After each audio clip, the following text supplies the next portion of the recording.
네, 오늘은 4번 자료의 4페이지 하단, 예, 우리 다음 카페 마태복음 집회 자료방에 수정 자료를 어제 올려놨으니까 그 수정 자료를 다 찾아서 보시기 바랍니다. 마태복음 24장 19절, 참, 여기에서 말씀이 많은 그런 내용인데, 여기부터 들어갑니다. 그날에는 이라는 게 전에도 없고 후에도 없는 컨펠란 날에는 그 말이에요. 또 마지막 한 일의 후반부 짐승 때에는 그런 말이고, 아이된 자들과 젖먹이는 자들에게 화가 있으리로다. 이 말씀 때문에 형제회 또 기독교계에서는 아이를 베고 젖먹이가 딸려 있으면 도망가는데 불편하지 않냐. 이제 자꾸 그런 얘기를 해서 내가 웃어가면서, 아니, 돈 있으면 비행기 타고 도망가도 되고 자동차 타고 다 도망가야 되는 일인데 아이벤자들이 꼭 적군 앞에서 이렇게 띄우뚱 무거운 몸을 가지고서 걸어서 도망가는 그런 생각을 한다는 게 얼마나 생각이 짧으냐, 이제 이런 얘기를 내가 한 적이 있었는데, 이 말씀에 대해서 오늘 우리 영계 자매님들이 명확한 뜻을 이해를 하는 시간이 되기를 바라요. 예, 그 화급한 환란 날을 당한 유대에 있는 자들에게 산으로 도망가라 이제 이렇게 하신 말씀이 화급하다라는 것을 의미하는 면도 있지만, 성경이 정작 말하고자 하는 것은 적국에게 유대 나라가 패전을 해서 또는 패망해서 나라가 그 전선을 지키는 군인들이 예를 들어서 기약 없이 후방으로 후퇴해버리면 그 백성들이 남아있는 지역을 적군이 와서 다 점령을 해버리면 그래도 지게라도 질 수 있는 사람들은 다 끌어다가 부역을 시킬 것이고, 집에 먹을 것이 있으면 자신들이 군량미 이런 걸로 하려고 다 빼앗아갈 것이고, 그런데 이제 구약 성경에 보면 하나님께서 그런 큰 환란을 당하게 하실 때 하신 말씀이 있어요. 아이된 자들의 배를 가르는 그런 포악한 자들의 그 포행, 그 다음에 젊은이들, 어린아이들을 외쳐버린다. 그렇게 하게 될 거다라는 말씀이 율법에서부터 그게 나오는 말씀이에요. 그 하나님의 말씀을 염두에 두고 예수님이 하신 말씀이다라는 걸 잘 이해를 하시기를 바라요. 예, 몸이 무거워서 도망가는데 불편하다. 젖먹이가 딸려 있으니까 그 젖먹이는 어미는 도망가기 불편하다. 그것은 인간적인 생각이고 성경이 말하는 의도를 이해하기 위해서 열왕기하 8장 11절로 13절을 인용했고 호세아서 13장 16절을 인용했는데 같이 읽어보겠습니다. 하나님의 사람이 그가 부끄러워하기까지 그의 얼굴을 쏘아보다가 문이 하사엘이 이르되 내 주여 어찌하여 보시나이까 하느니라. 대답하되 네가 이스라엘 자손에게 행할 모든 악을 내가 앱니다. 네가 이스라엘 자손에게 행할 모든 이라고 하는 것이 내용이 뭐냐, 네가 그들의 성에 불을 지르며 장정을 칼로 죽이며 어린아이를 내치며 아이된 부녀를 가르리라, 이것을 얘기를 했어요.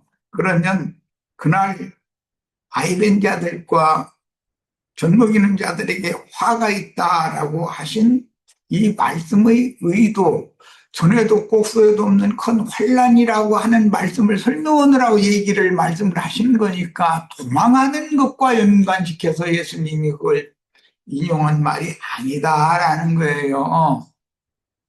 그 백성이 전쟁이 났는데 전선에서 군대가 적군을 막아주거나 물리쳐서 퇴각시켜주거나 이걸 하지 않으면 그 백성은 보호를 받을 길이 없는 거잖아요. 거기다 대고 우리나라 6.25 때처럼 이승만 씨처럼 저 혼자 부산으로 살겠다고 도망가 놓고 나서는 서울에 내가 있으니까 끝까지 전쟁을 해서 하라고. 이게 저는 살겠다고 도망가고 백성들이 다 지켜라 이 얘기잖아요. 최고사령관은 대통령 왕인 건데 그 왕이나 대통령이 어떤 장수를 어떤 야전 부대의 사령관으로 보내서 전투를 수행하게 하고 뒤에서 왕이 백성들을 격려하고 독려하고 해가지고 일치 단결해서 이 전쟁을 승리할 수 있도록 이걸 해야 되는데 왕이라는 작자가 저 뒤로 도망가 버리면 그럼 백성들 버렸다는 뜻이잖아. 그것은 한 가정으로 말하면 가정에 위경이 오니까 애비라는 놈이 자기 아내와 가족을 목숨을 내놓고서 지켜야 되잖아. 시간이라도 벌어주고 그렇게 해야 되잖아. 도망갈 수 있도록. 그런데 아내와 자식들 내버려두고 저만 혼자 살겠다고 도망가 버리면 그 가정이 뭐가 되겠어. 그게 세상을 쑥대밭되고 마는 거지. 이런 것을 염두에 두는 말이에요. 그러니까 예수님이 이 말씀을 하실 때 유대교의 지도자들이라는 자들이 정신 상태가 이만큼 나약하고 썩어 있기 때문에 큰 환난 날이 되면 그 백성들을 보호받을 방법이 없다. 그 백성들은 지금까지는 하나님께서 그 나라를 지켜주셨기 때문에 보호를 받았지만 보호를 받을 수 없다. 이것을 지금 염두에 두신 말씀이에요. 내가 지금 하는 이 말을 잘 이해를 하시기를 바라요. 자, 호세아 13장 16절 사마리아가 그들이 하나님을 배반하였으므로 흉보를 당하여 흉보를 당한다는 건 전에도 없고 후에도 없는 큰 환난, 적국의 침략을 당한다 이 말이잖아요. 칼에 엎드러질 것이요 그 어린 아이는 부서뜨려지며 아이벤 여인은 배가 갈라지리라 이렇게 표현을 했어요. 야, 그때 당시의 전쟁에서는 어떤 그 이제 도성이나 도성에 비길 만한 견줄 만한 어떤 큰 성을 적군이 점령을 하면 의도적으로 점령을 했다는 건 그 나라의 군대가 뒤로 후퇴했다는 뜻이니까 속절없이 그렇게 되면 거기에 남아있는 건 부구한 백성들인데 백성들이 얼마나 고통을 받냐 이런 말이에요. 그게 전에도 없고 후에도 없는 환난을 당하는 것이다라는 거예요.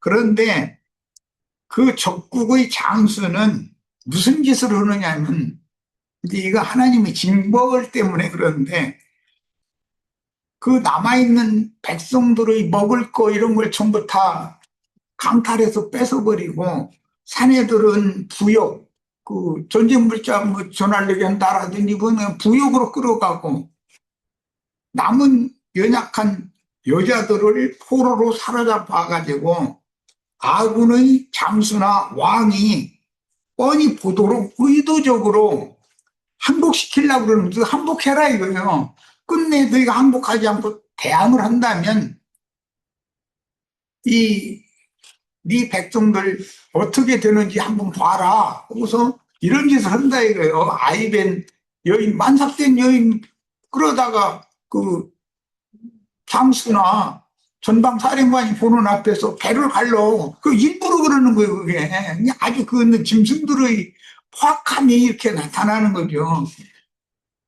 그 엄마 품에 매달려 있는 어린 것 들어서 땅바닥에다 패대기 쳐버리고 그것을 눈으로 뻔히 보면은 흔들릴 수밖에 없죠. 항복을 할까 말까 자꾸 망설여질 거 아니에요. 그러면 전의를 상실하기라도 하고 아니면 항복받으면 전쟁은 끝나는 거고 그런데 대부분은 전의가 상실된다 이거예요. 그런 광경을 보면 이제 이런 것을 그런 상황을 염두에 두고 전에도 없고 후에도 없는 큰 환란이라는 것은 도망간 왕이나 장수가 그걸 당하는 게 아니고 하나님 나라의 왕이나 장수가 그런 환란을 당하는 게 아니라 애만 백성들이나 어린 것들이 그런 환란을 당한다 이거예요. 그 얘기를 하신 거예요. 그러니까 예수님은 여러 가지를 생각한 거죠. 그때 당시 유대교의 제사장물이 기득권을 가지고 있던 무리들이 하는 행습에 대해서 꾸짖고자 하는 거예요.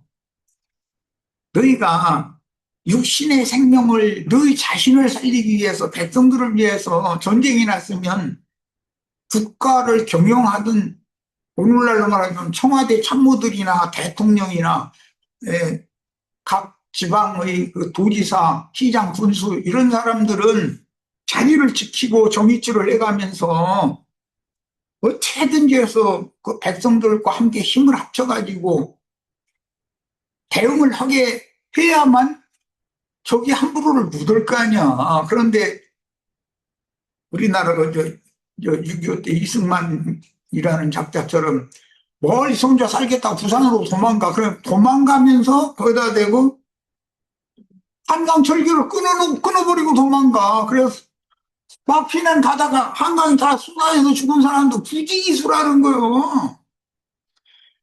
그런 짓을 해서야 되겠냐 이런 말이에요. 그런데 그게 예수님의 이런 경고를 받는 자들이 유대교의 기득권자들이 너희가 무책임한 그런 지금 이런 짓을 해서 하나님이 징벌을 받음에게 전에도 없고 후에도 없는 큰 환란을 당하게 될 건데 만삭된 아이된 여인들이 제목에 적군에게 배를 그들은 갈릴 것이고 어린아이 땅바닥에다 내치고 이런 걸 너희 눈으로 목도하게 될 거다. 이렇게 예수님이 뭔가 생각하는 바를 성경의 의도대로 이해를 해야지 아이 뵀으니까 도망가기 바쁘고 뭐 젖 먹는 아기 딸인 엄마는 도망갈 수가 없고 이런 식으로 인간적으로 해석을 해서는 안 된다. 성경의 의도를 따라서 예수님이 말씀하신 의중을 파악을 하는 게 필요하다는 거예요. 그러면 주님의 교회가 짐승들에 의해서 짐승떼니까 이제 짐승떼에 대한 예언이니까 짐승들에 의해서 교회의 지도자라는 자들이 양무리를 끝까지 자기 목숨을 내놓고 예수님은 자기가 얻은 그때 당시의 내 양이라고 내 양은 내 음성을 듣는다 했던 주님의 양들을 지키기 위해서 자신의 목숨을 맨 앞에서 내던졌잖아요.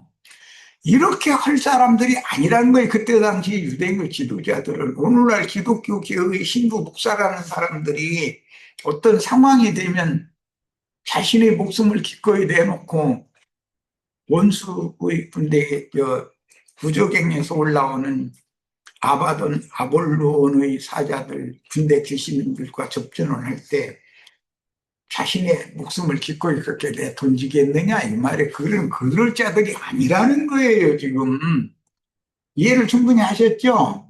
너무 인간적으로 이런 말씀을 이렇게 기독교계 해석을 하는데 나는 이제 이런 말씀에 대해서 이미 영감을 가지고 있었기 때문에 형제나 지방교회까지 세상 교계 사람들이 설명하는 그 해설서를 보면 너무 나는 웃음이 나와. 아니, 여건만 되면은 만약에 도망가는 문제라면 어, 탈 것을 타고 도망가도 되고 뭐 다른 어떤 곳으로 도망가도 방법으로 도망가도 되고 그러는데 무슨 지금처럼 기독교식으로 이렇게 이해를 하고 가르친다면 그건 하나님이 말씀하시는 의도와는 너무 안 맞다고 나는 생각을 했었던 거예요. 자, 말씀이 이어집니다. 이제 20절로. 너희가 도망하는 일이 겨울에나 안식일에 되지 않도록 기도하라. 그러면 이런 말씀을 해석하는 것도 화급한 전에도 없고 후회도 없는 큰 반란이 아닌데 그때 너무 이미 모든 상황은 도망가는 것까지도 불리한 상황이 됐다라는 말은 얘를 겨울이라는 것은 사계 중에서 가을에 다 익은 곡식 거두들이 겨울에는 쉬어야 되는 계절이잖아. 또 안식일이라는 것도 엿새 동안 열심히 일했으면 대칠 안식일에는 다 쉬어야 되는 날이잖아. 야, 이 말도 기독교식으로 문자대로 겨울에 만약에 이런 일이 있으면 안 되고 안식일 날 뭐 이런 일이 있으면 안 되고 문자대로 이걸 해석하면 맞겠냔 말이야. 주님께서 영혼 농사를 해서 올 익은 영혼들을 구름에 앉아서 흰 구름에 앉아서 예리한 낯을 땅에 휘둘려서 곡식을 거둬들인 그 추수가 맞춰진 후에까지 땅에 남아있는 자들에게는 화가 미칠 수밖에 없다. 이 얘기를 지금 하는 것이 목적이지. 무슨 문자적인 겨울 안식일 그날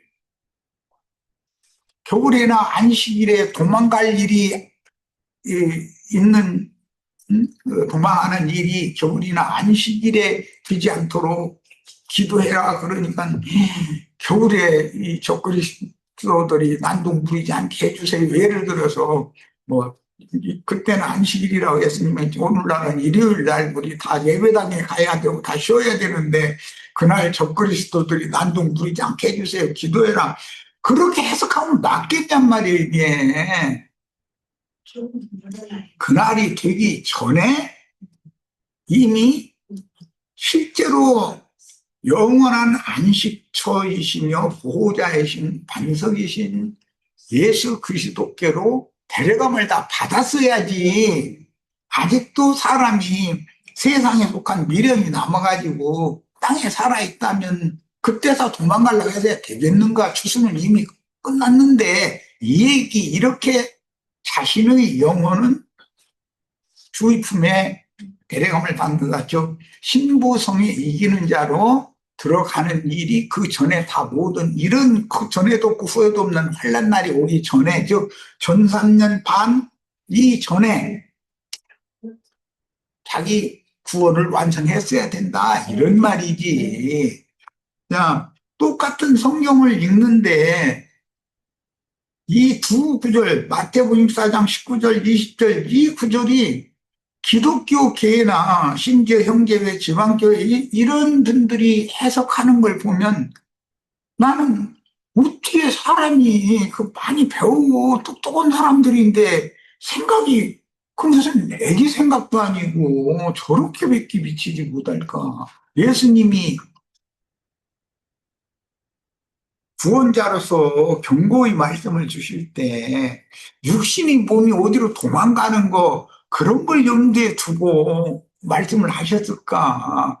최종적으로 구원에 들어간다라고 하는 것은 이 육신의 장막을 벗고 온전케 된 의인의 영들이 영의 몸을 덧입고 하나님의 영광의 데려감을 받는 것을 말하는 것이 목적이지 육신적으로 예를 들어서 전쟁이 나서 양양에서 저기 예를 들어서 저기 어디 강릉으로 도망갔어. 그러면 해결되는 거예요? 얼마나 이 생각이 너무 기독교인들이 성경을 너무 육적으로 이해를 한다는 것을 내가 오늘 강조를 하고, 우리 형제 자매님들은 성경이 말하는 것은 온전케 된 의인의 영들로 하나님이 정하신 때와 기한이 있기 때문에 그 전에 온전한 구원을 이루어서 주의 품에 영생에 다 이미 들어가야 된다. 이 말이 이해가 되어져야만 계시록 3장에서 말씀하시는 빌라델피아 교회의 이기는 자들에게는 전에도 없고 후에도 없는 큰 환란을 면하게 해주시겠다라는 말씀이 정확하게 이해를 한 사람이다. 이렇게 중요하니까 내가 이거 강조하는 거예요.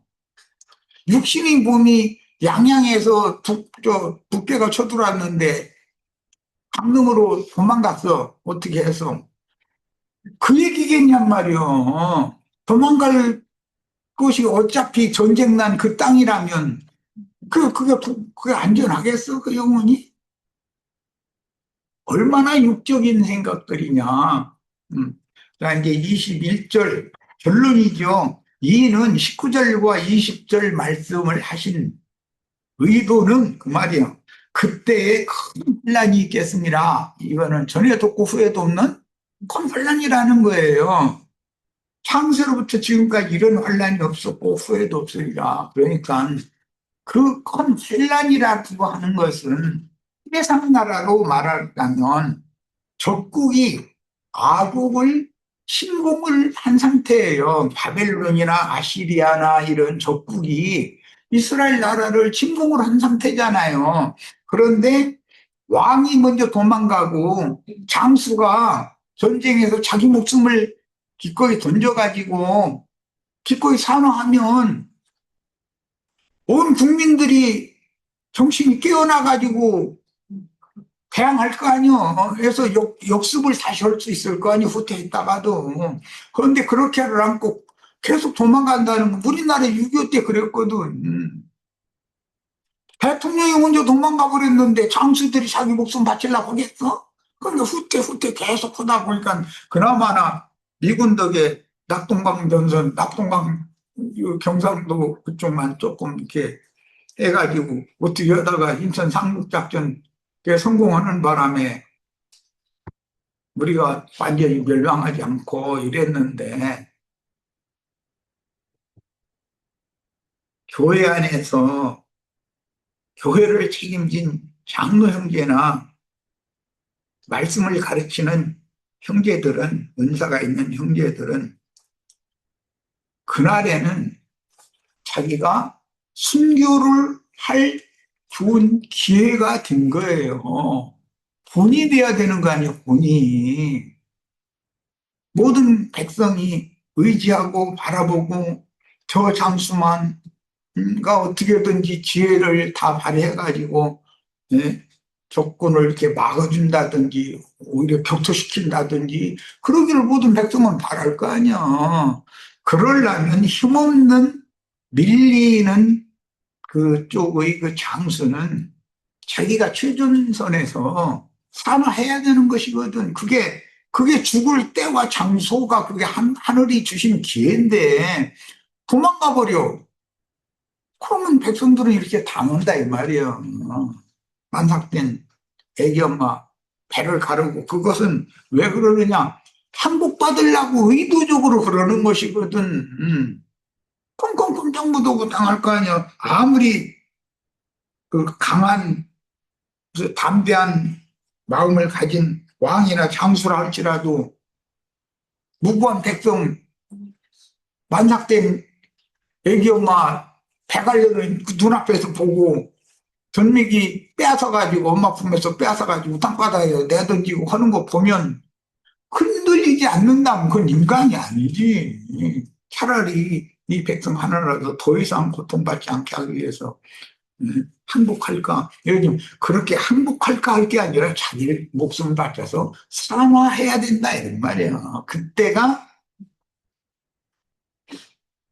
하나님 말씀과 저희 가진 증거로 인하여 마지막으로 목베임을 낼 때다 이거예요. 그러면 이기는 자로 그 영혼이 대례감을 받을 수 있는 거 아니겠어요? 자, 말하고자 하는 의도를 이제 이 정도에서 충분히 이해가 있기를 바래요. 이 부분의 말씀이 교계의 생각과 내 생각이 너무 차이가 나요. 모든 그 기독교계의 그 부분의 해설서 한번 보세요. 주석이라고 하는 거. 뭐라고 써 있는지. 난 그런 걸 보면서, 야 배웠다는 사람들이 생각이 이렇게 짧아가지고서 그런데 그들이 세상 교계에서 무슨 총회장이니 뭐 노회장이니 자기 개교의 뭐 당회장이 해가면서 그런 걸 보면 하나님이 보시기엔 얼마나 탐식이 나오실까.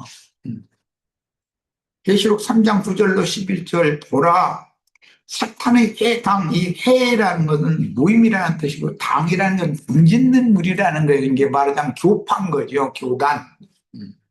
곧 자칭 유대인이라 하나 여기 자칭 유대인과 혈통적인 유대인은 다르잖아요. 이방인이면서 유대인인 채 하면 자칭 유대인이겠죠. 왜 유대인이라고 그러나요? 자신들이 하나님을 열심히 섬기는 하나님의 백성이고 또 하나님의 백성을 인도하는 인도자들이라고 자부하고 있으니까 자칭이라는 말이 들어간 거 아니겠어요? 그렇지 않고 유대인이 아니고 거짓말하는 자들이다. 그랬습니다. 이 거짓말하는 자들은 성 밖에 있게 될 거다 그랬잖아요. 그 거짓말하는 자들이라는 건 기독교계의 지도자들인데 이제 현대로 말하자면 그때 당시는 유대교 지도자들인데 그 중에 몇은 사실은 거듭난 사람들이 거기 섞여 있는 거예요. 몇을 4개 주어 그들로 와서 거듭난 사람들, 가라지들과 함께 섞여 있지만 그 거짓 교리에 여태까지 동조하고 그렇다고 자기도 가르치고 그런 자들이지만 이때는 맑은 신을 받은 몇 명이 그들로 와서 몇을 4개 주어 이 몇은 형제들이란 말이에요. 거듭난 사람들이요. 분별력이 없어서 거기서 그들과 함께 이제 그런 됐던 자들이고 그들로 와서 네 발 앞에 절하게 한다. 필라델피아 교회의 사자에게 절하게 한다라는 것은 이것은 이제 창세기 37장에서 하나님의 야곱의 자손들이지만 요셉의 발 앞에 와서 절을 한 꿈을 꾼 것을 인용을 하는 말이기 때문에 이 거짓말하는 자들 중에서 몇이라는 것은 형제들인 것이지 적그리스도의 무리가 아니에요. 사실은 이들이 그만큼 분별력이 없었다는 거예요. 그런데 특히 오늘 우리가 나눈 마태복음 4장 19절로 21절 사이의 그 말씀 그날에는 아이벤 자들과 전복 있는 자들에게 화가 있을 것이다. 이제 이런 말씀이 너무 오해하고 있는 거예요. 그들이 거듭난 사람들일 수도 있는 거예요. 바가지들이라 그렇지 않고. 자, 그런데 그런 사람들이 마지막으로 순교자들이 증거를 하고 이런 말씀을 증거하고 순교를 당하면 그때 빛이 온다 이거예요. 그러면 우리가 지금 신앙생활을 잘못하고 있었다. 너무 육적으로 하나님의 그 심판, 형벌을 우리가 순위 받으면서 돌이키라는 것이 목적이었는데 이것은 육신이 어떻게 도망가서 사냐 마냐 맨 이쪽으로만 생각을 하니까 지금 예수님은 사실은 영적인 말씀을 하시는 중이지 무슨 육적인 말을 하겠냔 말이야. 그리고 이제 나의 그 신앙을 지도했던 스승이었던 분은 뭐 계시록에서 아마겟돈 전쟁을 하는데 부윗도 골짜기에 이 편이 이역, 저 편이 이역 그렇게 이제 전쟁을 하는데 악은 저는 뭐 몽골하고 뭐 어디 뭐 폴란드인가 그쪽에 말을 많이 기른다나 그래가지고 그 말 다 뺏어가지고서 아마겟돈으로 이렇게 가서 이렇게 전쟁을 한다고 그렇게 이 양반이 딴 것은 참 진리를 많이 잘 밝혀놨음에도 이때는 뭔가 이게 좀 한번 졸았든지 뭐 까무라 까무라 했었던 것 같다 나 이제 그런 얘기를 했다가 이제 음? 마지막 사도 그분은 죽지도 않을 분인데 막 그렇게 함부로 얘기했다고 얼마나 내가 당했나 말도 못하게 당했는데 아니 그게 아마겟돈 전쟁이라고 하는 건 만약에 물리적인 전쟁이라고 해도 비행기에다 폭탄 실었다가 떨어뜨리고 지금 이런 시대에 무슨 몽고말 타고 폴란드 말 타고 아마겟돈에 가서 전쟁을 한단 말이냐고 이게 말이 맞냐고. 이건 안 맞다. 그랬더니, 그래도 마지막 사도께서 그렇게 계시고 강해를 해놨으면 그대로 될 줄로 믿으라는 거는데 나는 안 믿어지는데 어떻게 믿어, 그걸. 예, 부대뽀를 없이 쓰면 안 돼요. 그래서, 이치에 맞도록 영감으로 계시로 받아서 하나님은 이런 어둠의 두루입을 법한 세상에서 의인들을 불러내가지고 하나님의 영광으로 이끌어서 구원 얻을 자들의 수를 채우고 나면 나머지 이 세상에 남은 것들은 심판을 해버리겠다라는 것을 기본적으로 말씀을 하시는 것이다. 이런 말씀에 대해서 잘 이해가 있기를 바랍니다. 우리 형제 자매들은 누구를 만나서 전도의 말씀을 증거할 때는 사람의 생각을 머리를 굴려서 이런 식으로 해석하는 것을 잘 분별하시길 바랍니다. 자, 첫째 시간 여기까지 해서 마칩니다. 잠시 쉬었